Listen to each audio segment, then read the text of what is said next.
Ton épée l'a prospéré. Pourquoi le peuple le craint? Il est si bon pour moi. Oh oui, donnez-moi l'ancien, donnez-moi l'ancien Jésus. Oh oui, l'ancien Évangile. Il est si bon pour donnez-moi l'ancien Évangile, donnez-moi l'ancien. J'ai besoin de l'ancien Évangile. Il est si bon pour moi. Seigneur Jésus, Dieu notre Père, nous te sommes très infiniment reconnaissants parce que nous avons vu la parole prophétique se réaliser dans notre vie. Le prophète l'a parlé alors que Dieu l'avait pensé. Et nous aujourd'hui, nos yeux ont vu cela se réaliser. Pour cela, nous disons que ton nom soit loué. Maintenant, Seigneur Jésus, alors que notre voyage doit continuer, tu nous as permis de venir ici à l'église ce matin, afin de recevoir des instructions pour notre voyage.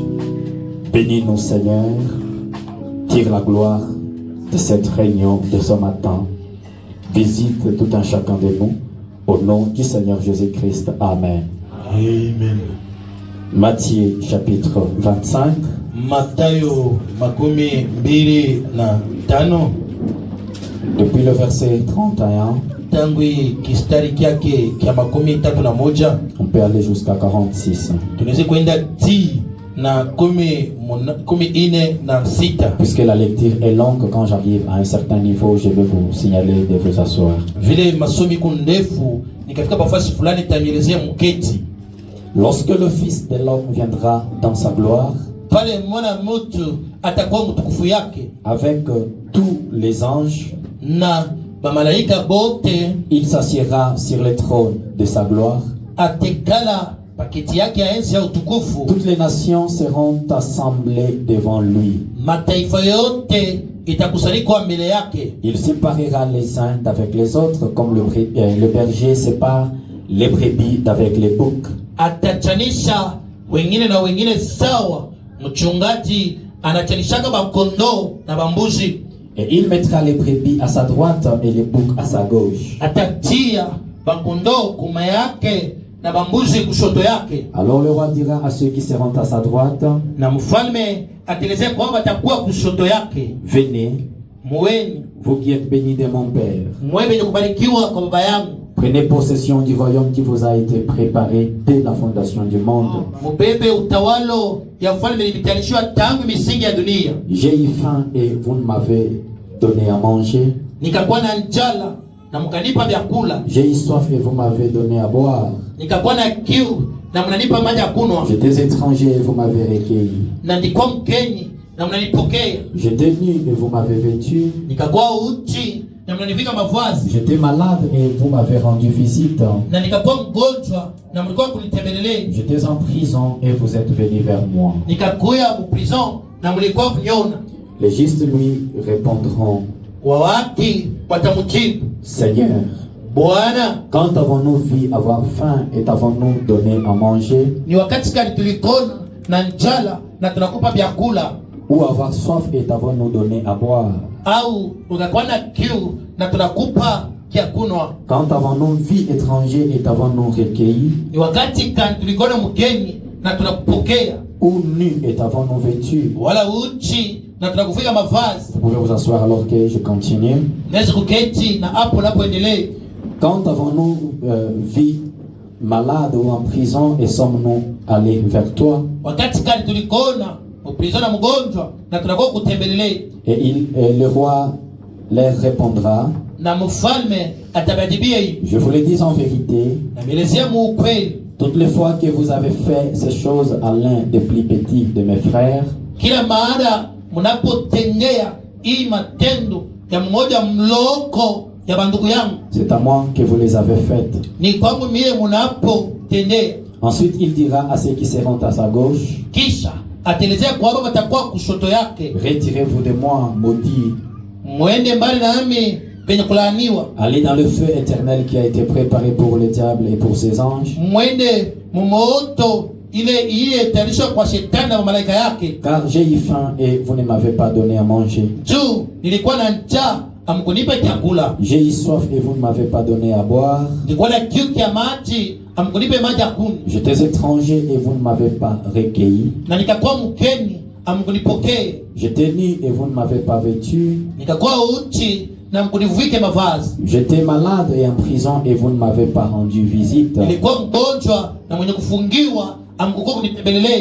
Ils répondront aussi, Na bo watamujibu tena, Seigneur, Bwana, quand avons-nous vu ayant faim ou ayant soif ou étranger ou nu ou malade ou en prison et ne t'avons-nous pas assisté? wapi tulikona mwenye kuwa na njala, mwenye kuwa na kiu, mwenye kuwa mgeni, mwenye kuwa mgonjwa au mwenye kufungiwa na tunakuwa kusaidia? Et il leur répondra, Na atabajibu, je vous le dis en vérité, na mielezea ukweli, toutes les fois que vous n'avez pas fait ces choses à l'un de plus petits, c'est à moi que vous ne les avez pas faites. kila mahala amkutendee hii mambo kwa mmoja wa baloko yangu mie, ni kwangu mie amkutendee. Et ceux-ci iront au châtiment éternel, Na abo batenda kumapiko ya milele, mais les justes à la vie éternelle. lakini bahaki kuuzima wa milele. Nous pouvons rajouter Hébreux chapitre 2, Tunaweza kuongeza Waebrania kifungo chake cha pili, le 11e et 12e verset. kistari chake cha 11 na 12.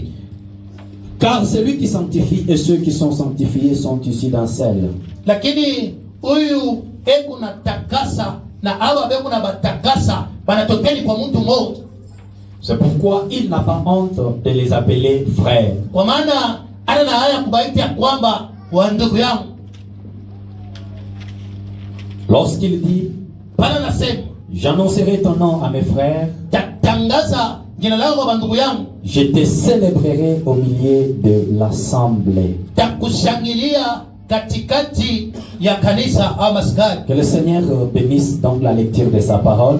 Bwana abariki usomi ya neno lake. Nous sommes en train de parler sur un sujet très important. Tunazungumza na mwe pakishina kia mafua kabisa. Comme je l'ai dit, nous n'échangeons pas de sujets. Na vile navyeleza shie atubadilishake bishina Pour besoin de la cause. njuu ya mambo fulani Mais ile nafiki. nous présentons toujours selon que le Saint-Esprit est en train de conduire son Église. Lakini tuko na vileta kufuatana vile Roho Mtakatifu inaongoza kanisa. Alors nous sommes en train de nous entretenir sur les livres de vie.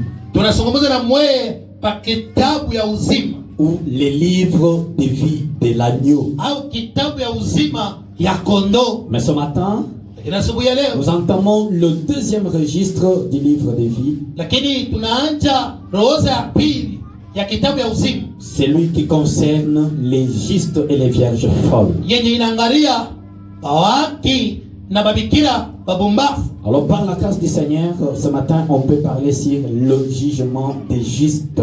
Lakini kupitia neema ya Bwana tutazungumza na mwe pa hukumu ya wawaki. C'est un enseignement ou une instruction. Ni mafundisho. Alors j'ai besoin beaucoup plus de votre attention. Nahitaji na kukeba ange kwenu kwa kuteka wenu walishikia. Peut-être que je n'aurai pas envie d'aller très vite. J'ai besoin beaucoup plus que ceci puisse être compris. Saa zingine sitaki kwenda mbio mbio, napenda hii baelewe. Le prophète dit dans la prédication exposée de cet âge de l'Église. Nabii anasema maelezeo ya bizazi ya kanisa, anasema hii. Je suis à la page 258. Meu karatasi yake ya 258. Le 4e paragraphe. Kifungwa chake kia 4. Il a dit ceci. Anasema hii.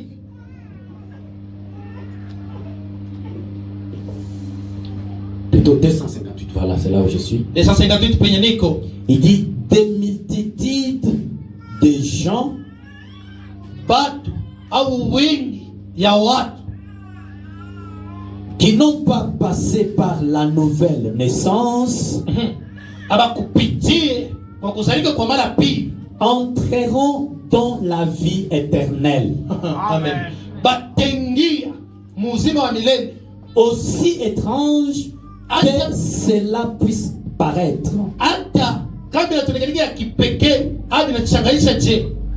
C'est absolument vrai. Nous montrerons cela aussi dans notre écriture, dans notre enseignement. Mais à la page 259, il dit ceci. D'abord, il n'y a aucune raison de prétendre que les livres de vie de l'agneau soient différents des livres de vie. Hakuna hata kiachanisho kimoja kile tunaweza kusania sema kitabu cha uzima kinachana kitabu cha uzima mwana kondoo. Il n'y a aucune raison. Hakuna hata sheria moja. Les livres de vie pourraient être appelés les livres de vie de l'agneau. Kitabu cha uzima tunaweza kuita tena kitabu cha uzima mwana kondoo, ou les livres de vie de Christ, au kitabu cha uzima cha Kristo, ou même ton livre, au kusema kitabu chako wewe, ou les livres des vivants, au kitabu cha wanapoishi. Et il ne contient que des noms. Lakini kio kiko tuna manjina ndani yake. Je voudrais que ça soit très précis parce que il y a peut-être des visiteurs au milieu. Napenda tuipange mzuri kwa hakikisho ndio ngine bageni katikati yetu. Il n'y a pas deux livres. Hakuna vitabu viwili hapana. Mais il n'y a qu'un seul livre Kwa hiyo ni kitabu kimoja qu'on peut appeler livre de vie de l'agneau. Kile tunaweza kuita kitabu cha uzima kondoo ou livre de vie. Au kitabu cha uzima. Mais ce livre-là, lakini kile kitabu a 4 sections. Kiko na vipande 4 ou 4 registres. Au maorosa iko 4. Dans la première section, mukipande cha kwanza il s'agit de l'épouse. Kyo inaangalia ni mambo ya bibi harusi. Dans la deuxième section, mukipande cha pili, il s'agit de vierges folles et de justes.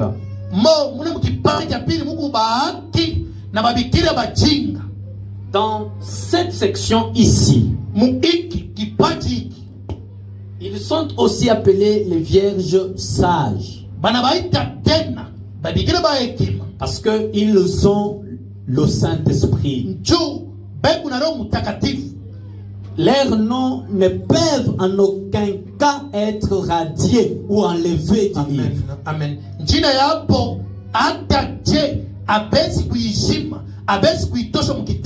Et ils ne cherchent pas le Saint-Esprit parce que ils ont vu une prophétie s'accomplir. Amen.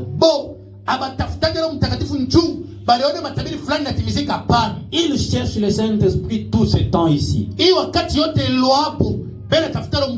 Et dans la deuxième section, pour le deuxième registre du livre, il s'agit des vierges folles et des justes. Comme nous allons voir les justes là. Ici, le troisième registre, il s'agit des croyants frontaliers. Les gens dont leurs noms étaient dans les livres de vie, mais qui seront effacés à cause de l'idolâtrie, à cause de la désobéissance, à cause de n'avoir pas reçu la parole de leur jour, après l'avoir entendu. Ils se sont moqués de la parole. Leurs noms ont été dans les livres, mais ils seront enlevés. Et la quatrième section, ce sont les adorateurs de la bête et ceux qui vont former l'écuménisme. L'écuménisme qui est l'image même de la bête. Parce qu'il y a une différence entre la marque de la bête et l'image de la bête.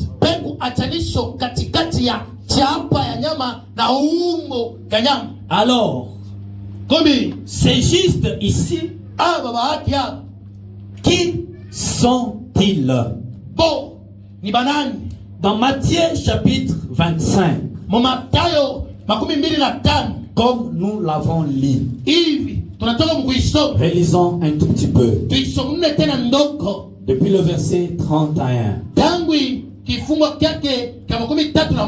Bon, commençons à 33 Tuanze mbele kwa 33 ou 32. au 32. Toutes les nations seront rassemblées devant lui. Mataifa yote itakusanyika mbele yake yeye. Il séparera les uns d'avec les autres, Atachanisha wengine na wengine, comme les bergers sawa mchungaji sépare les boucs, ou plutôt les brebis d'avec les boucs. vile anachanishaka bankondo na bambuzi. Vous voyez, c'est juste ici. Mwana aba ni hapa aba baje hapa. Ils ne sont pas de véritables brebis, Hapana bankondo bakwe, mais ils sont plutôt comme des brebis. beku sawa sa. Ils sont comme des brebis. Utabaona sa Parce que les véritables brebis njoo bankondo bakwe sont déjà dans la bergerie beko mwenyewe mpango yake, après avoir entendu sa voix. kisha kusikia sauti yake yeye. Jean chapitre 10. Yohano kifungo chake cha 10 Depuis le verset 3 tangu kistari chake cha 3 jusqu'au verset 5. ti na kistari cha 5. Jean chapitre 10. Yohano 10 kifungwa. Est-ce que vous êtes là? Eti wipo, Les portiers lui ouvrent et les brebis entendent sa voix. lakini jambo namfungulia mlango na wakondo wanasikia sauti yake. Il appelle Anaita au anakualika par leur nom les brebis. amen. Kuna aita mwa manjina yao wakondo Qui lui appartiennent pale beku bake et il les conduit dehors. na anawapeleka nje. Lorsqu'il a fait sortir toutes ses propres brebis, Pale anatosha ili naangalia yote yake makondo. il marche devant elles Hebu natembea mbele yao et les brebis les suivent na wakondo wanamfuata parce qu'elles connaissent sa voix. amen. Juu hapo wakondo banayua banafamia sauti yake, Et cette voix ici, na hii sauti si les brebis l'ont suivi sur la terre, kama wakondo wanamfuata hapa chini kwa c'est dunia, la même voix qu'ils avaient entendue depuis l'éternité. ni hayo sauti moja moja walisikia tangu milele. Parce que Dieu, Juu Mungu entre lui et son épouse, katikati yake yeye na bibi harusi wake, ça n'a pas commencé ici sur la terre. amen. Abakuanzie mambo hapa chini. Et quand vous entendez la voix de Dieu, Na kama unasikia sauti ya Mungu, vous n'allez pas suivre un étranger. hautafuata mgeni. Et j'ai envie de vous dire, Na hamu ya kumielezea cette même voix, ile sauti moja moja, c'est celle qui s'est fait entendre dans Apocalypse chapitre 10, le verset 7e. lakini niyo moja moja ikashikilika Ufunuo 10 kistari chake cha 7. Mais qu'au jour de la voix du 7e ange, Lakini kwa siku ya malaika wa 7 quand il sonnerait de sa trompette, pale tapika barakumu yake, le mystère de Dieu s'accomplirait. si ya Mungu itatimizika Comme il l'a annoncé à ses serviteurs les prophètes. ili alitangaza kwa watumishi wake wa nabii. Gloire soit rendue au Seigneur, Utukufu iwe kwa Bwana. parce qu'elle épouse Juu bibi harusi les vrais brebis bankondo bakwe ont entendu la voix. bakashikia sauti, Et cette voix a été enregistrée sur bande. na ile tena sauti balikamata pa utepe, Et c'est cette voix que nous avons suivie. na ni yoyo tutaifuata. Voyez-vous? Amen. Ces justes ne sont pas des brebis. Lakini aba bahaki abana bankondo, Mais comme il n'y a pas un autre nom approprié qu'on puisse leur donner, na sabile hakuna njia nyingine ile barasi kubakaburi, c'est pourquoi ils sont comme des brebis. beko sa bakondo. Ces justes ne sont pas des vainqueurs. Lakini amen, aba bahaki abana basuja abana bashindaji, Mais l'épouse a vaincu. lakini bibi harusi ye ni msuda aliyosi. Apocalypse chapitre 3, Ufunuo kifungo kyake kya 3 le verset 21. kastari kake ka 21. celui qui vaincra, ule wote atapowini, je le ferai asseoir avec moi sur mon trône. tekala pamoja naye pakiti yangu, Comme moi j'ai vaincu ili mie napowini et me suis assis avec mon Père sur son trône. na mekala pamoja na baba yangu pakiti yake ya enzi. Est-ce que vous voyez? Eti mnaona L'épouse a déjà vaincu bibi harusi aliyowini et elle est assise sur le trône de l'époux. amekala pakiti ya enzi ya Bwana, L'épouse est prise dans l'enlèvement. lakini bibi harusi anabebewa, ananyuliwa kunyanyuliwa, Et après enlèvement, kisha kunyanyuliwa. qu'est-ce qui arrive donc? Ni nini tena nafika tena? Suivez très bien. Mnafuateni mzuri. L'enlèvement a lié. Kunyanyuliwa ishafanyika L'épouse est partie. na ye bibi harusi sasa kujiendeza, Et sur la terre, na hapa chini il y a une guerre qu'on appelle Gog et Magog. kuko bukomvi banaita Gogi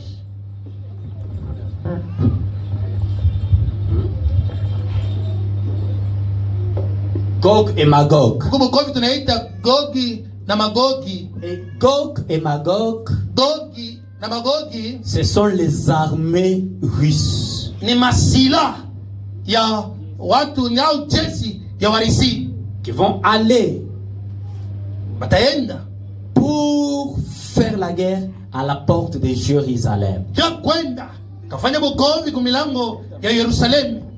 Pendant ce temps, Mwile wakati après Gog et Magog, kisha Gogi na Magogi il y a le règne de 1000 ans, kuko utawalo ya 1000, ce qu'on appelle millénium. ile tunaita utawala wa 1000.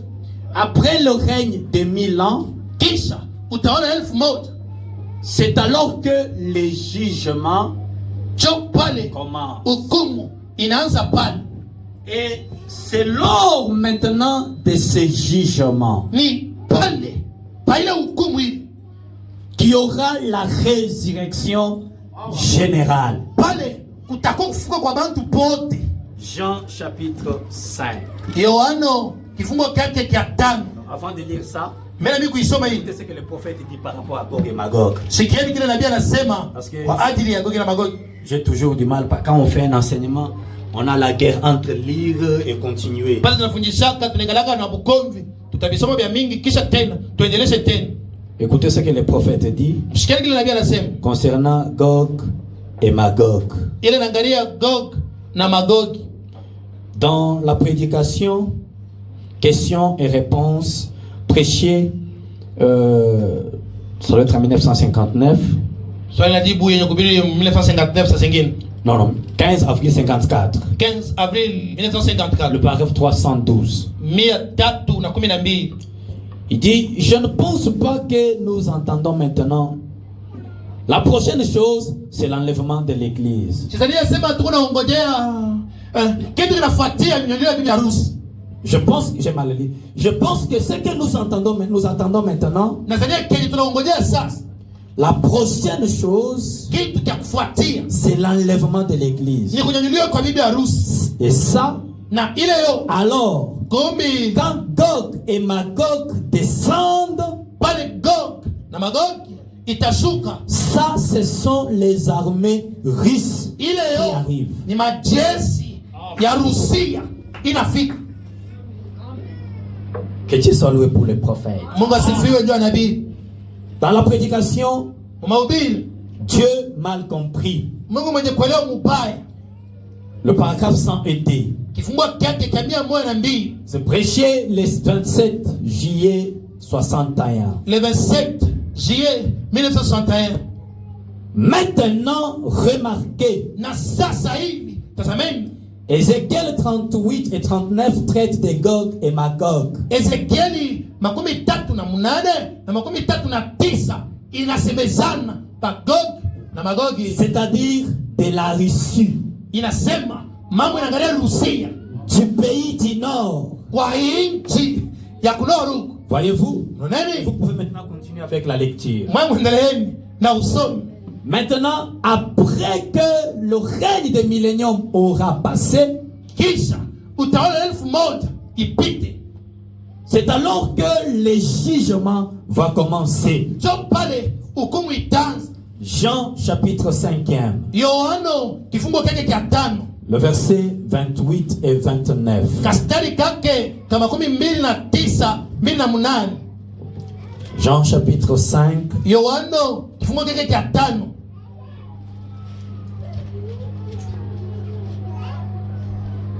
Ne vous étonnez pas de cela. Msishanga kwa ile. Car l'heure vient. Njoo wakati inakuja. Où tous ceux qui sont dans les sépulcres entendront sa voix et en sortiront. Quand on dit tous, il ne s'agit pas de l'épouse. L'épouse ressuscite selon 1 Thessaloniciens chapitre 4.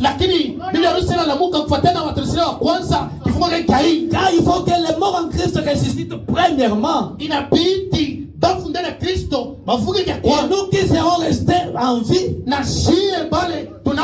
tous ensemble, nous serons changés et pris pour aller à la rencontre du Seigneur dans les airs. Là, c'est la première résurrection à laquelle ne participera que l'épouse. Est-ce que l'église vous êtes là? Après que l'église sera partie, l'épouse sera partie, dans l'enlèvement, il y a une période de tribulation. 3 ans et demi ici. Pendant ce temps, Dieu prend le même message que nous avons ici. Il met l'onction sur des oliviers qui vont aller pour rassembler les 144 000.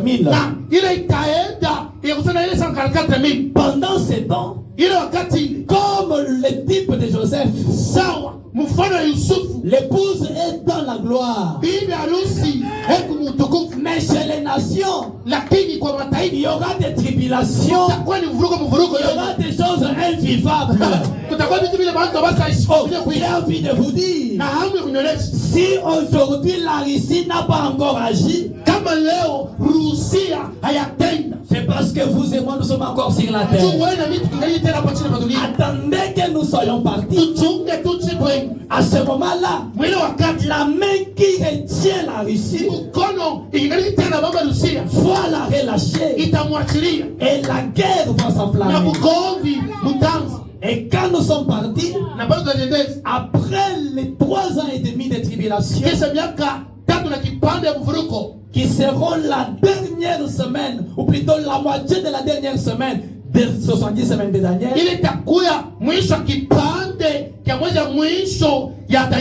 à ce moment-là, nous serons dans le millénium. Et après le millénium, c'est là que s'accomplira cette écriture. Je relis encore. Mais vous étonnez pas de cela. Car l'heure vient où tous ceux qui sont dans les sépulcres entendront sa voix et en sortiront. Même ton grand-père qui est en enfer, que tu vois, même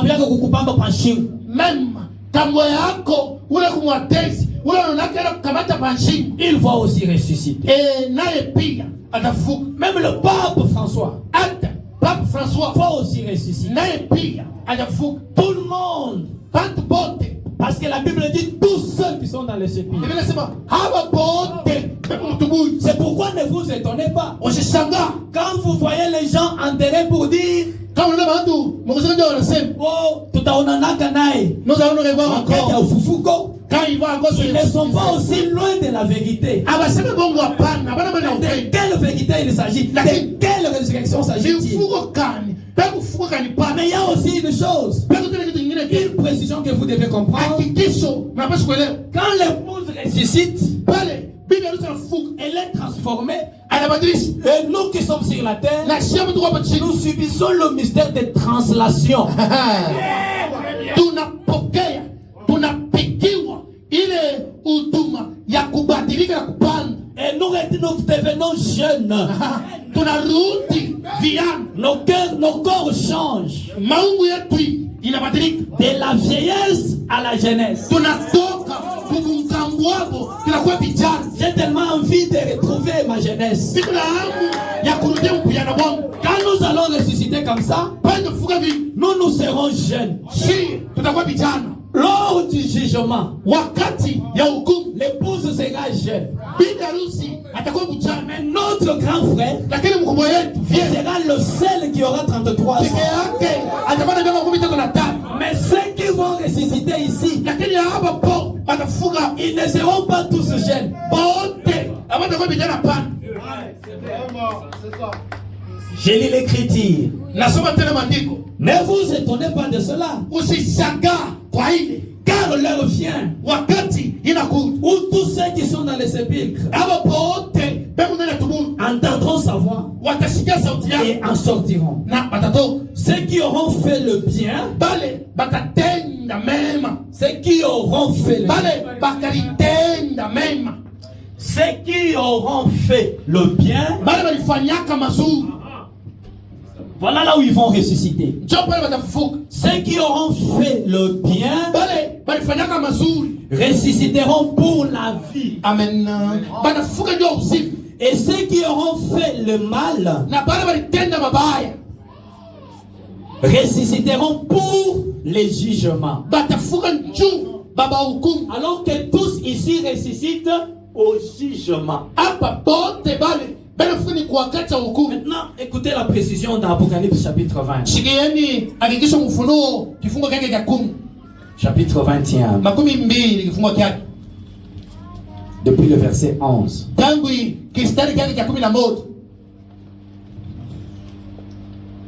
D'abord 10. Et le diable qui les séduisait fut jeté dans les temps de feu. Il n'y aura pas de jugement pour le diable. Lui, c'est directement le jugement commence. Il est jeté dans les temps de feu. Je suis dans l'écriture. Et le diable qui les séduisait fut jeté dans les temps de feu et de soufre, où sont la bête et les faux prophètes. Et cette bête-là et les faux prophètes, c'est peut-être se battre ici, si c'est par lui que va s'accomplir l'écriture. Oui, nous n'avons pas peur de le dire, parce que c'est la parole.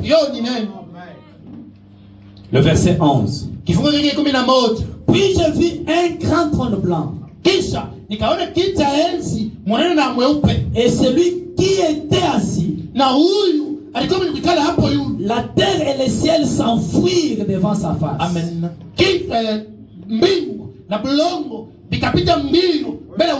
Et il ne fut plus trouvé de place pour eux. Le verset 12. Écoutez. Et j'ai vu les morts, les grands et les petits. Celui qui est mort âgé, lors de cette résurrection, sera âgé.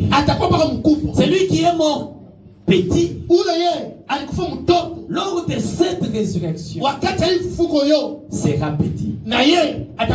Mais pendant ce temps, pour l'épouse, c'est de 18 à 22 ans.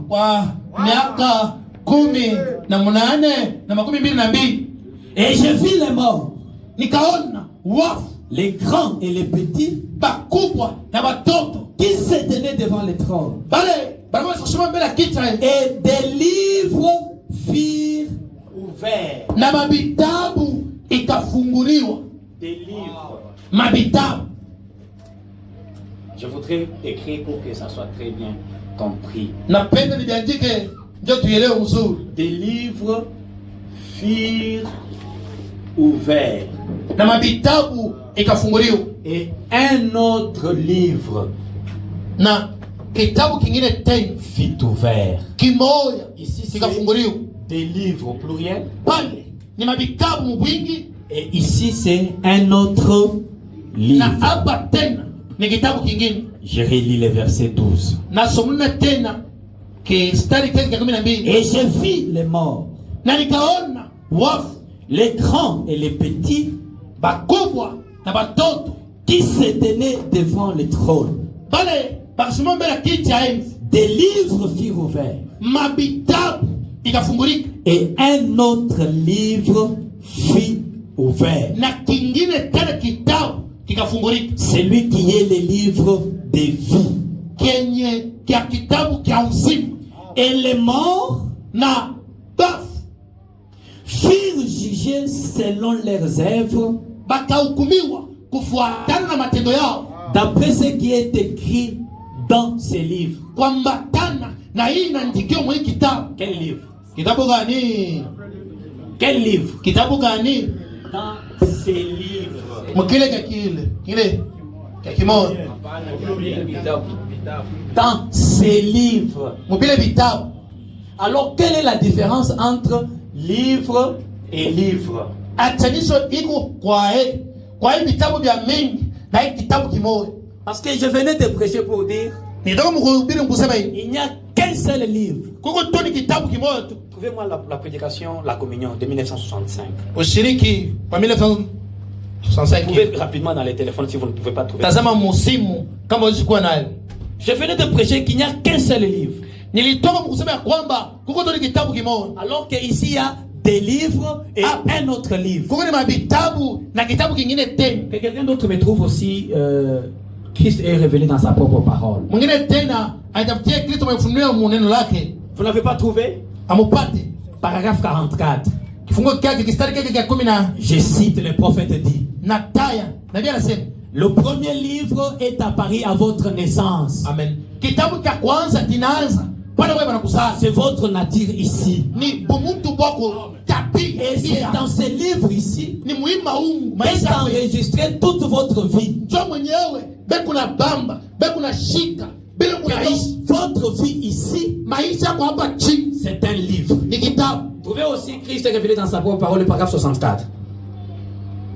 C'est comme dans ce livre ici. Iko saa ndani ya hii kitabu hii. Et ce point sur lequel nous parlions, Na pai mambo tunasemezana concernant les deux livres qui sont un, kuangalisha kwa hii vitabu viwili biko kimoja. les livres de vie. Kitabu cha uzima, Le premier livre kitabu cha kwanza de vie est apparu quand vous êtes venus au monde. kitaonekanika pale unazalika.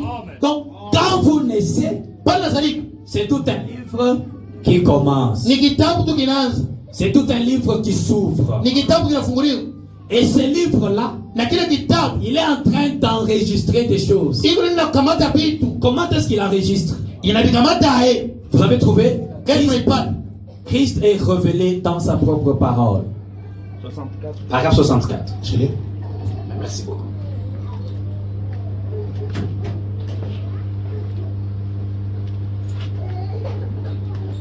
« 64.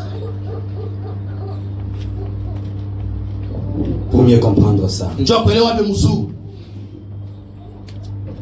Et à votre naissance, Na kwa kuzalika kwako, Dieu met un disque. amen. Mungu akatia disketi Il ne fait pas beaucoup de bruit na yo ile disk haifanye kelele ya mingi à un certain moment. wakati mmoja. Parce qu'il s'agit d'un petit bébé. Yo ni mambo mtoto kidogo anazalika. Jusqu'au jour où celui-ci arrive à l'âge de raison, Tina pale huyu mtu anakuwa na sheria. c'est alors que les bruits commencent. Njoo pale kelele inaanza. La personne se met à dire des choses et à faire des choses Huyu mtu anaanza kutenda na kusema vitu dont il doit répondre. matendo na vile utasema utajibia. Et puis, Na kisha lorsque la vie de cette personne se termine, na kama huyu mtu maisha yake inaisha au nakufa, ce disque ou cette bande magnétique est enlevée hii band au disketi banaitosha et placée dans l'immense bibliothèque de Dieu. na banaitia mkabati kubwa ya Mungu. Maintenant, Na sasa hii comment pourrez-vous vous en tirer oho utepuka hapo je au moment de comparaître en jugement, wakati ya kusamba kwako kwa baraza hukumu, alors que ça sera joué là devant vous. ile disketi yako bataimpitisha, bataonyesha mbele yako. Ils seront jugés d'après ces livres. Batahukumiwa kufuatana hii kitabu. Un poète a bien compris. Na mwimbaji moya alishielewa mzuri. Il a chanté ma vie sur la terre. Akaimba kwamba maisha yangu hapa chini ressemble à un livre inambatana inafanana kitabu que j'écris, kenye naandika, mais qui est rempli de beaucoup d'erreurs. kenye kinajaza na makosa mingi. Votre vie à vous, maisha yako wewe, c'est un livre qui a commencé dès votre naissance. ni kitabu kinaanza tangu kusalika kwako. Pourquoi revenons à l'écriture? Kwa maana turudilieni kumaandiko Au verset 12e. kwa kifungu cha 12. Et je vis les morts, Na nikaona wafu, les grands et les petits, batoto na bakubwa, qui se tenaient devant le trône. bali kwa mbele ya kiti ya enzi. Des livres furent ouverts. Mabitabu ikafungulika. En d'autres termes, Mkusema kwingine, votre vie sera maintenant rejouée. maisha yako bataipitisha tena kumbele baba. En d'autres termes, Mkusema kwingine tout tena, ce qui était caché en toi vyote ulificha ndani yako doit maintenant être connu. tunapaswa banapaswa kulifumbula. Des livres furent ouverts. Bitabu vikafungulika Et un autre livre fut ouvert. na kingine tena kitabu kikafungulika. Maintenant, la différence entre ces livres Achanisho katikati ya hivi vitabu vya et mingi ces livres, na hii kimoja c'est que ici, ni kusema kubia mingi c'est votre vie. ni maisha yako, Ils sont au pluriel ni ba mingi parce qu'ils seront des grands et des petits. juu batakuwa ba mingi na batoto. Merci beaucoup. Asante sana. On m'a dit que je suis très rapide. Basi sema mimi nakaza sana. Merci beaucoup. Asante. Puisqu'ils seront nombreux, Ndio batakuwa ba mingi des grands et des petits. na bakubwa na batoto. Ce qui était caché dans leur vie, Bile bintu balifichika maisha yao dans ces livres, mwili bulongo mwili sera maintenant révélé. batabifunua Et ils seront jugés d'après leurs actions. na batabahukumu kufatana matendo hii mwili ilitenda. Mais l'autre livre-là Na kile kingine hicho kitabu kile ne contient que des noms molwamo ni manjina tu toi kwa selon les 4 sections. kufuatana na mabipande ine Et les noms de ceux-là qui vont paraître au jugement ou en jugement, manjina ya hapa itatokelea mwasiku wa hukumu. ils ne seront pas de l'épouse. Amen. Abas takuya munkunja bibi harusi. Je suis un juriste, permettez-moi. Mimi mtu anafanya droit mrefu. Il y en a ici qui ont déjà participé à un procès. Ukubale basa kwenda kwa baraza wanaona vile vinasambishana. Quand vous allez participer à un jugement, Kama unaenda njo uone vile vinasambishana hapa na hukumu. il y a ceux qui comparaissent Kuko hapa bena samba et les tribunaux qui siègent pour juger. na hii batetezi aba baamuzi basa bikana ndio kusambisha. Batetezi non, c'est pas Amos, pas moi Amos. Daniel chapitre 7. Danieli kifungo chake cha 7.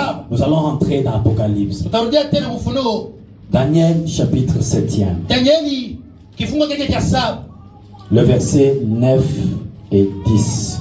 Kistari chake kia 9 na 10. Je regardais Nikatazama pendant que l'on plaçait des trônes. pale baraza kweka mabiti ya enzi.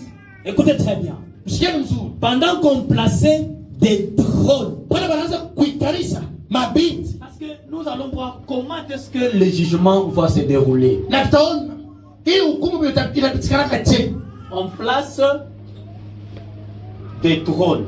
Banaikarisha mabiti ya enzi.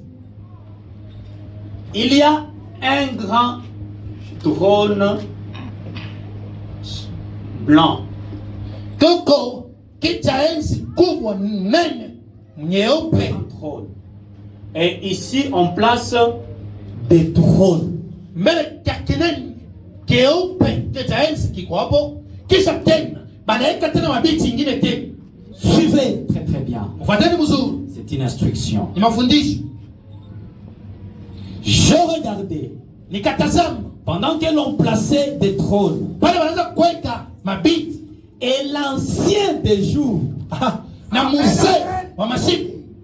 cet homme à l'âge de 33 ans, Huyu mtu wa miaka 33, mais un ancien des jours, mzee wa masiku, l'ancien des jours s'assit. mzee wa masiku akekala. Il s'assit où? Anekala wapi? Sur le grand trône. Anekala pa kiti ya enzi mweupe ile ya munene. Suivez très bien. Kanisa mnifuateni mzuri. L'ancien des jours s'assit. Mzee wa masiku anekala. Son vêtement était blanc comme la neige, Kando yake, comme la laine, kando yake kakuwa mweupe sawa theluji. comme la laine pure. Sa theluji safi. Son trône Kichaka enzi était comme des flammes de feu et les roues comme un feu ardent. itakuwa sawa mamoto kubwa na mipeto sawa mamoto kubwa inashunguluka. Un fleuve de feu coulait et sortait devant lui. Na motoni ya moto ilianza kutambala na inatoka mbele yake. 1000 milliers les servaient. Na milioni ilianza kutumikia. 1000 milliers les servaient. Na wingi na watu. J'ai reçu une question par rapport à ça. Nikapata ulizo kwa ajili ya hili. Comment vous avez dit que les 1000 milliers qui les servaient c'était l'épouse? Kwa maana kwa nini unasema kwamba sema aba wenye mamilioni ya watu wote hapa walikuwa ni bibi harusi? Des 1000 milliers qui les servaient. Aba wenye wanaanza kumtumikia mamilioni ya watu hapa. C'était l'épouse. Unasema je sema ilikuwa ni bibi harusi? Alors que Frère Branham dit l'épouse n'est pas serviteur. Na ile sasa ndugu anasema kwamba bibi harusi ana mjakazi, ana mtu wa Il kutumika. faut marcher avec les Écritures Tunapaswa kutembea na maandiko pour ne pas tomber dans la confusion. sio tushambuke mvuruko. L'épouse qui n'est pas serviteur, c'est dans le millénium. Aha. Bibi harusi huyu ana mjakazi, huyu asitumike ni mtawala 1000. Mais l'épouse qui les sert, c'est l'heure du jugement. Lakini huyu yeye kunatumika, hana mtumikia ni wakati wa hukumu. Je voudrais lire le prophète Napenda kusoma nabii. pour que ça soit très bien compris. Njoo tuelewe mzuri. Je ne sais pas si j'ai pris la note ici, Shiwe kama nibeba maandiko hapa. mais de toutes les façons, je vais le retrouver. Namna yote nitaipata Dans le livre des exposés, kitabu cha maelezo voilà, à la page 267. karatasi yake ya 267 Il interprète Daniel chapitre 7. anatafsiri Danieli kifungo kile cha 7. Il dit 1000 milliers les servaient Akasema milioni ya watu ikamtumikia et 10 000 millions se tenaient en sa présence. na 10 milioni ikasimama mbele ya wepo yake Les juges s'assurent na waamuzi wakekala et les livres furent ouverts. na vitabu vikafungulika. Vous voyez, Oneni nous retrouvons la même scène. tunaona kipete kimoja kimoja Car njoo. ces 1000 milliers qui les servent sont l'épouse. Amen. Hii milioni ya inamtumikia hii ni bibi harusi. 1000 milliers qui les servent sont l'épouse. Hii mamilioni ya mingi inamtumikia hii ni bibi harusi. Un fleuve de feu coulait et sortait devant lui. Lakini mtoni bahari ya moto ikaanza kutoka mbele yake 1000 milliers les servaient na mamilioni ya watu wanaanza kumtumikia et 10 000 millions se tenaient en sa présence. na 10 milioni ya watu walisimama mbele ya wepo yake. Les juges s'assirent. Na waamuzi wakekala. Vous voyez, mais il n'y a pas un seul trône. Hakuna kiti moja hapana. Il y a un grand trône où est assis l'ancien des jours. Koko kimoja tu kinene keupe mzee wa masiku alikala hapo. Et il y a aussi d'autres trônes Na kutena mabiti ngine tena là où d'autres juges doivent s'asseoir. kule ko waamuzi wengine tena wanapaswa kukaa. Est-ce que l'église vous êtes là? Kanisa mwiko Et les juges ici, na muamuzi hapa les juges waamuzi hapa qui doivent s'asseoir sur d'autres trônes, bali wanapaswa kukaa kwa mabiti ngine hivi. qui sont-ils? Boni barani Il y a des trônes. peko mabiti hizi. L'épouse ne comparait pas. Yeye bibi harusi abasta msambisha sambaye. Je souhaiterais être de l'épouse. Tapenda niko bibi harusi. Et gloire soit rendue au Seigneur. Na utukufu kwa Bwana. Parce que je suis un membre de l'épouse. Juu mimi mumeemba bibi harusi. Moi, je ne comparais pas un jugement. Mimi sitasamaka kwa Si siku ya je hukumu. serais au jugement, Juu kama nitakuwa hukumu, ce n'est pas pour comparaître à la barre, haina sema niko kubaraza nisambe. mais c'est pour être assis Njoo nikane. pendant que les autres comparaissent à la barre du jugement. Pale wengine bado kuna samba kwa baraza ya hukumu. Il y aura un grand trône Kukakuwa kiti gogo kinene. sur lequel sera assis l'ancien des jours. Penye mzee wa masiku Selon ataketi. Hébreux chapitre 13, Kufuatana Ibrania 13 le verset 4. kifungo chake cha 4 Il va juger les adultères atasambisha washarati et les impudiques. na bandunga. C'est tout ce que l'ancien des jours va juger. Jokele mzee wa masiku atasambisha ni bali. Les adultères. Basharati. Qui est adultère? Msharati ni nani? C'est celui qui brise l'alliance du mariage. Ni ule Le anavunja feu du mariage. kiapo cha bukweli cha ndoa Qui ne répare pas. na akitengeneza. Mais qui est un impudique? Lakini msharati ni nani? C'est cette femme-là, cette fille-là qui n'est pas mariée. Huyu ye mke hajaolewa. Ces garçons qui n'est pas marié. Mkiana hajaolewa. Mais qui sont en train de vivre avec d'autres femmes ou avec d'autres hommes comme s'ils étaient des mariés. Hebu naishi na banaume wengine au wanamke wengine tuna saa ni bibi la Bwana. C'est de connaître les hommes quand vous êtes chez les parents. Ni ukingaliki kwenu banaume banakutambua maungu. C'est de connaître les femmes quand vous êtes encore chez les parents. Unayua banamuke ukingaliki tena kwenu. Et si vous ne réparez pas, Na kama ubitengenezi et les adultères, na washarati et les impudiques, na bandumba ce sont eux ni bale bo que l'ancien des jours va juger. ndio bale mzee wa masiku ya tabasambisho. Hébreux 13 chapitre 4. Ibrania 13 fungo gai. Maintenant qu'ils seront assis sur les autres trônes. Ni balani wengine po patikana kwa mabiti hingine. Matthieu chapitre 19 Matayo 19 et 1 Corinthiens na Wakorinto 6. kifungo kyake kya Jusque là, je place encore des bases. sina hapa natia misingi. Lisons Matthieu chapitre 19, Tusomeni Matayo 19 le verset 28. kistari kyake kya 18. Il n'y a pas de confusion dans la parole. Hapana mvurugo tena neno. Matthieu chapitre 28, 19. Matayo kifungo kyake kya 10 Le verset 28. Jésus leur répondit, Yesu akabajibu, je vous le dis en vérité, na nimesema ukweli, quand le Fils de l'homme au renouvellement de toutes choses pale mwana muntu kwa kulitisha vitu vyote sera assis sur les trônes de sa gloire, kikala pakiti ya nchi yake ya utukufu, vous serez, vous qui m'avez suivi, mwe hapa mlionifuata vous serez de même assis sur 12 trônes. mtekana na mwe vile vile pamoja pa mabiti 12 ya enzi, Et vous jugerez les 12 tribus d'Israël. na mtahukumu makabila 12 ya Israeli. Et ici, Na hapa ils vont juger les Juifs batahukumu Bayuda à qui ils avaient présenté la parole aba bo bale bahubiri neno et qui ne se sont pas conformés à la parole. na akuishi neno, Ils vont comparaître là. batasamba pale Pendant que l'ancien des jours juge les adultères et les impudiques, pale. Mzee wa masiku anasambisha wakahaba na wandumu. il y aura les 12 apôtres.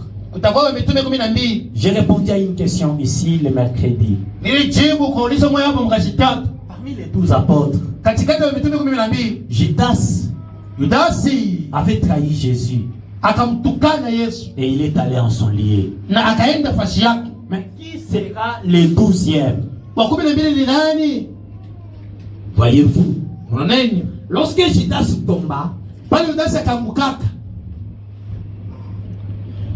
les apôtres réunis ont choisi Matthias. wa mitume wenye kusanyika pamoja wakachagua Matiasi. Mais en choisissant Matthias, Wamechagua Matiasi. ce n'était pas lui le choix de Dieu. Matiasi ako yake uchaguzi wa Mungu, hapana. Dieu a regardé Mungu akatazama. Il y avait un juif au nez crochu Kukakuwa Myuda mmoja wa Kampora kule Fuka qui avait des lettres pour aller persécuter les chrétiens qui étaient à Damas. akakuwa na mabarua ende akatese atauwe wa Kristo kwa sababu Damasi. Sur son chemin, Njia yake la colonne de feu les rencontre. nguzo la moto ikakutana naye, Il le terrasse. ikamtupa chini. Saul, Saulo, Paulo, pourquoi me persécutes-tu? unanitesa jua nini? Est-ce que Saul avait persécuté Jésus? Est-ce que Paulo aliteseka Yesu pale? Est-ce qu'il avait persécuté Jésus? Alitesa Yesu pale. Mais pourquoi me persécutes-tu? Kwa nini unanitesa?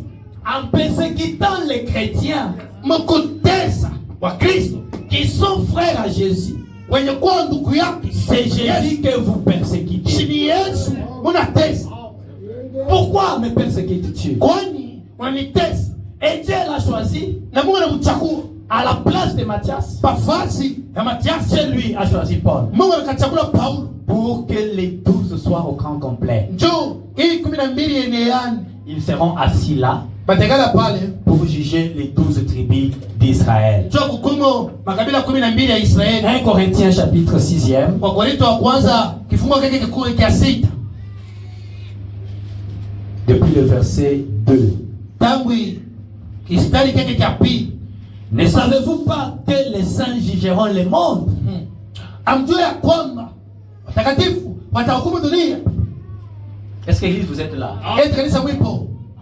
Ne savez-vous pas Eti amjua ya kwamba que les saints watakatifu jugeront le monde? watahukumu ulimwengu. Ils seront aussi assis sur des trônes. Na pia batekala pa mabiti Et les gens na watu des nations, wa mataifa, nos voisins, wa jirani, nos collègues, wa rafiki, nos amis, wa ndugu qui nous ont entendu apporter la parole, wenye walitushikia tunaleta neno qui nous ont vu vivre la parole, na walitona tunaishi neno, qui n'ont pas voulu s'aligner derrière la parole. wale akupende kuishi neno. Nous serons là, Shitakuwa pa assis, kwenye kuikali et ils seront devant nous. baba takuwa mbele yetu.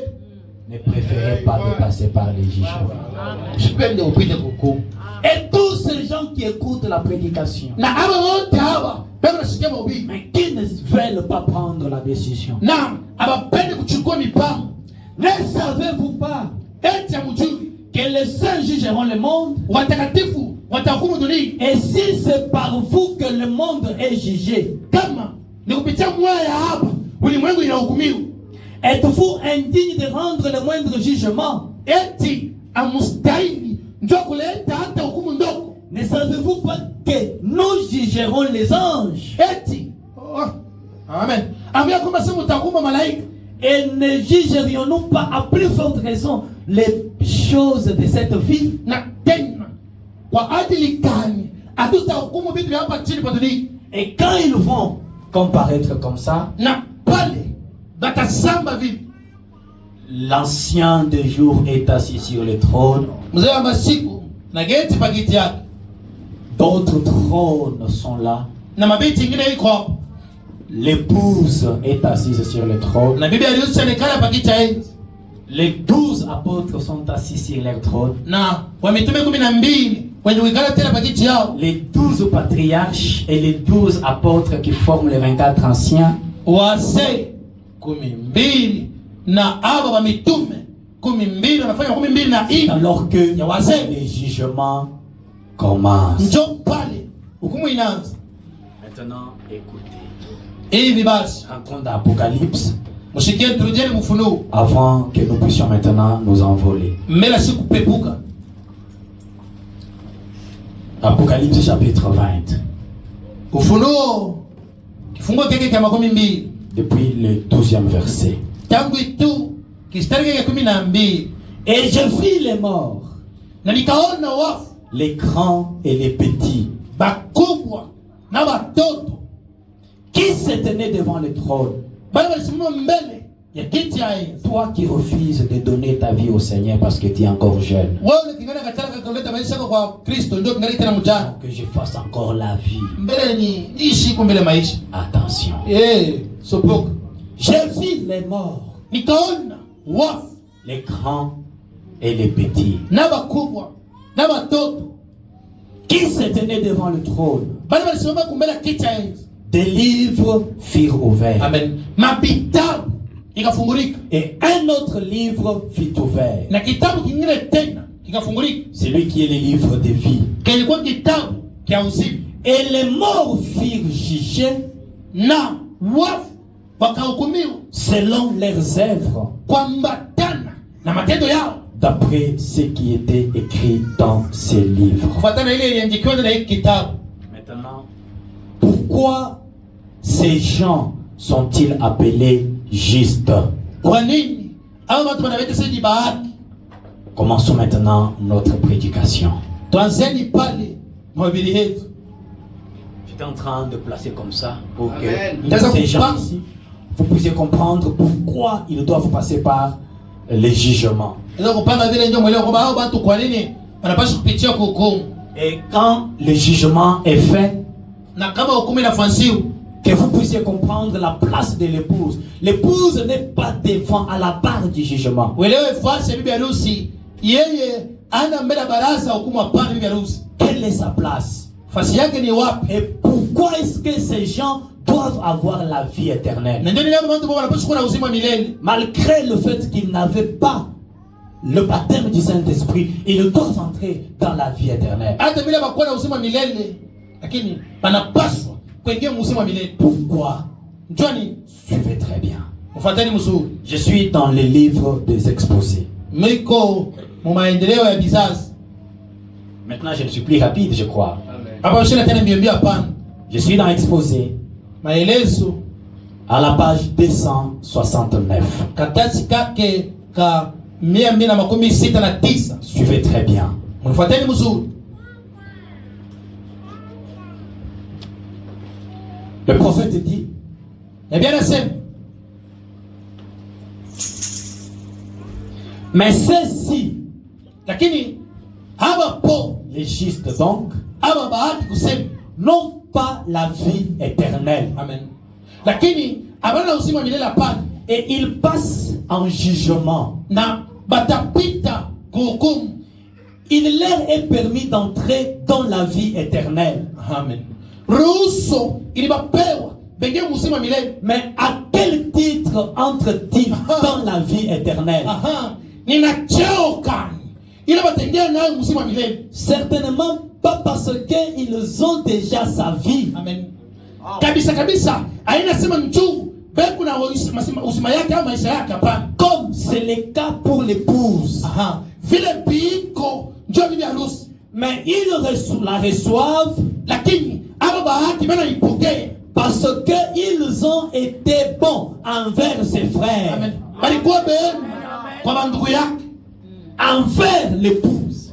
baitenda matendo mema. Je voudrais que ça soit très très bien compris. Na pende tumeelewa mzuri. Ces gens ici, Aba bandwa leur vie éternelle uzima yako ya milele dépend de leur attitude vis-à-vis de l'épouse. inambatana matendo yao mbele ya bibi harusi. S'ils sont méchants, persécutant l'épouse, Kama ni bakali kutesa bibi harusi, l'épouse a le droit de leur fermer le droit d'entrer dans la vie.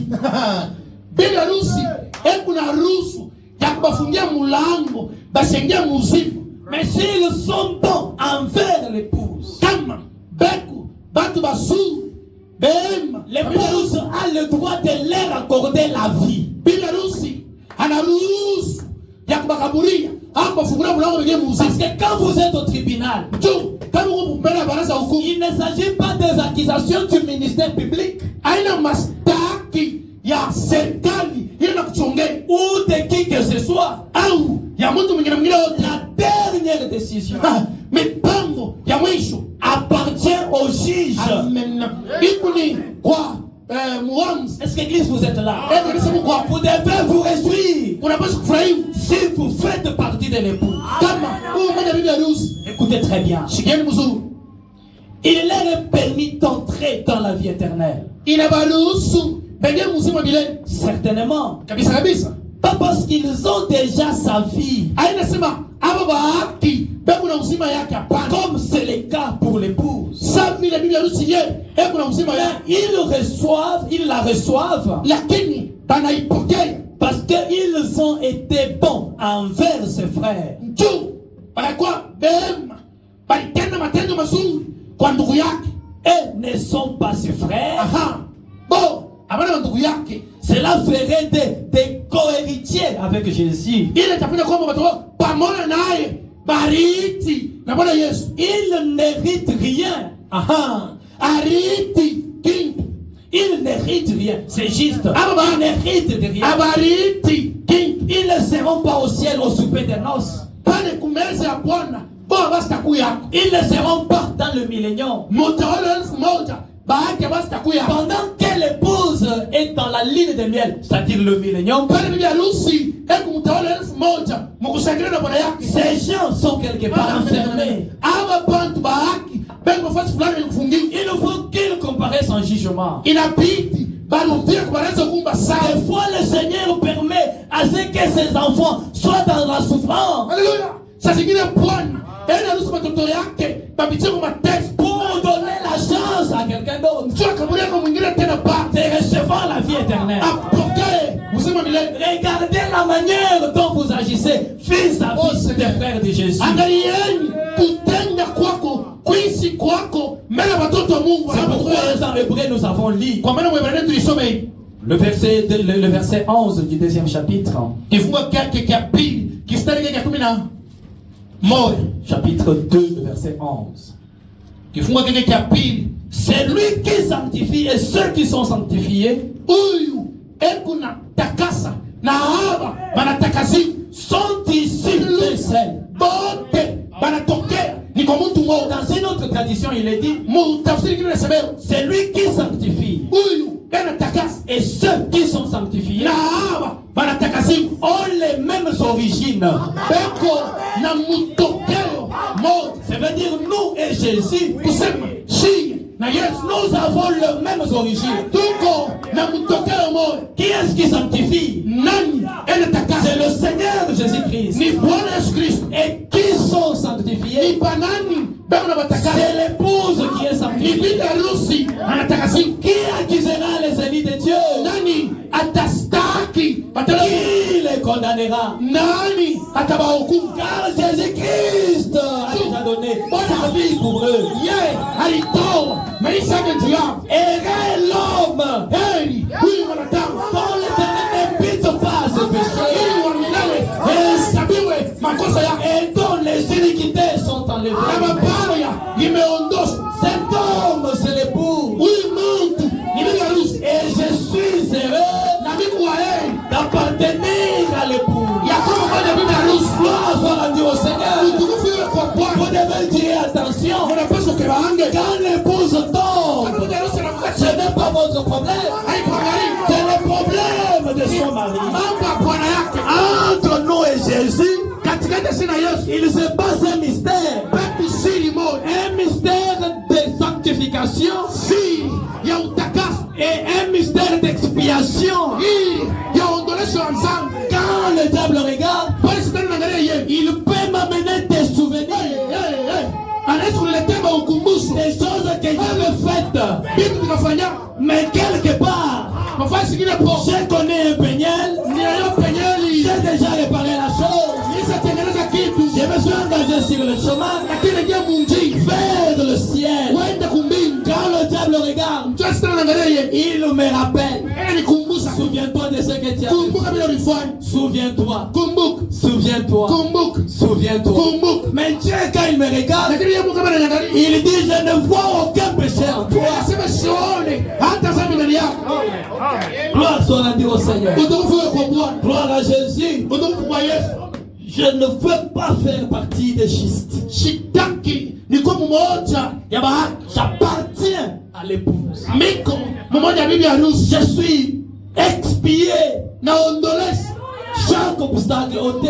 kile kikosi chote kinikondosha, Son sang m'a purifié. damu yake inanitakasa. C'est pourquoi le prophète dit, Kwa maana nabii anasema hivi, lors du défilé de l'épouse, wakati ile ya kutembea kwa bibi il harusi faut marcher fièrement. batatembea na majivuno. de Jésus sur leur poitrine. Alléluia. Connaissez temu ya Yesu pakilali yao. Le message de l'air. Ujumbe ya wakati. Du temps où ils ont vécu. Wakati ya hapo. Celui qui rejette ce message et qui persécute l'épouse, son sort est scellé. Et oui, c'est la vérité. S'il peut se fâcher, allez même se pendre. Il est autorisé ce matin. Je parle maintenant de l'épouse. Qu'est-ce que fait l'épouse? L'épouse donne la vie éternelle. Amen. Amen. L'épouse donne la vie éternelle. Amen. Tu ne crois pas? Amen. Amen. Frère, donc tu ne le crois pas? C'est juste ici. Comment est-ce qu'il trouve la vie éternelle? C'est en passant par le tribunal. Mais qui juge ces gens-là? Les juges. L'épouse les juges. Et pour entrer dans la vie éternelle, écoutez le prophète. J'avais envie de beaucoup lire. Ok, je lis quand même. Supportez-moi, je lis. Ces jours-là sur les calvaires. Depuis le paragraphe 91, je vais lire en sautant. Je prends seulement cette partie parce que je dois vous libérer. Prenons le paragraphe 129 à 131. Maintenant, remarquez les œuvres plus grandes. C'était d'avoir la puissance dans l'église. Non seulement de guérir les malades par la prière, de chasser des démons par la prière, mais de transmettre la vie aux croyants.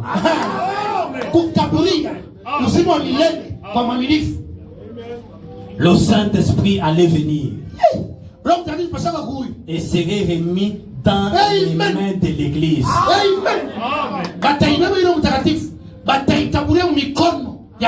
Pour transmettre la vie. Oh! C'est ça que le calvaire a signifié. Il a pris possession d'hommes et de femmes avilis.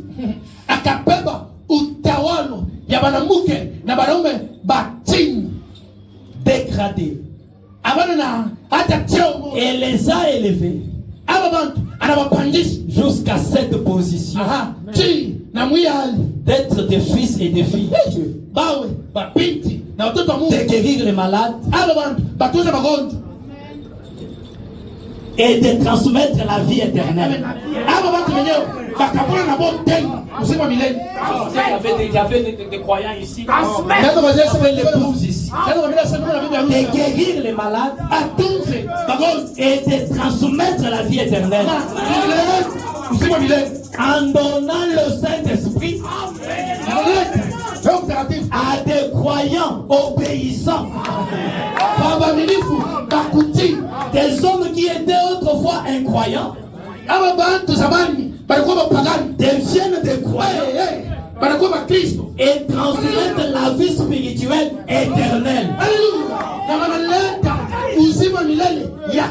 Combien plus grand est-ce? Vous voyez cette malade? Il dit cette femme malade couchée ici. Je peux faire une prière de foi. Elle sera guérie. C'est une grande chose. C'est ça qu'il faisait à l'époque. Mais il a dit, vous en ferez de plus grandes. Je vais vous donner la puissance. Non seulement de les ressusciter pour un temps, mais de lui donner la vie éternelle. Celle qui sera éternelle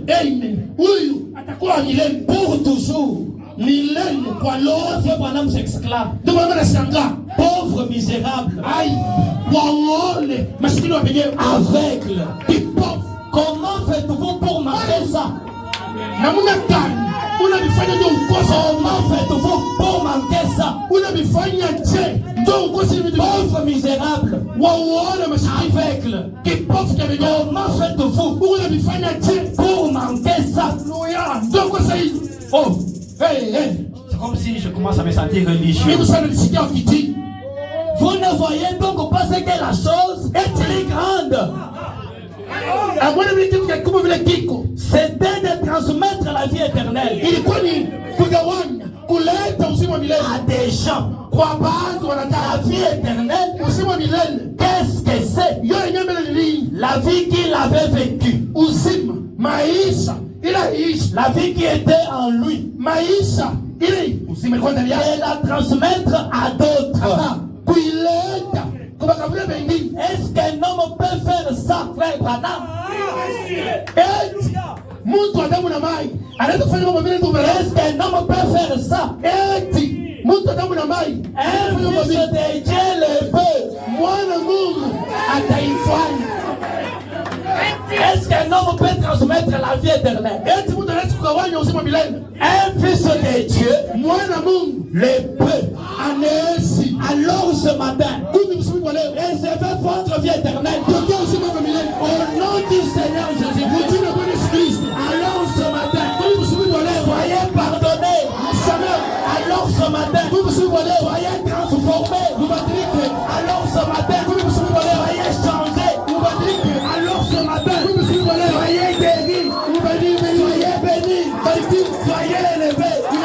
Au nom du Seigneur.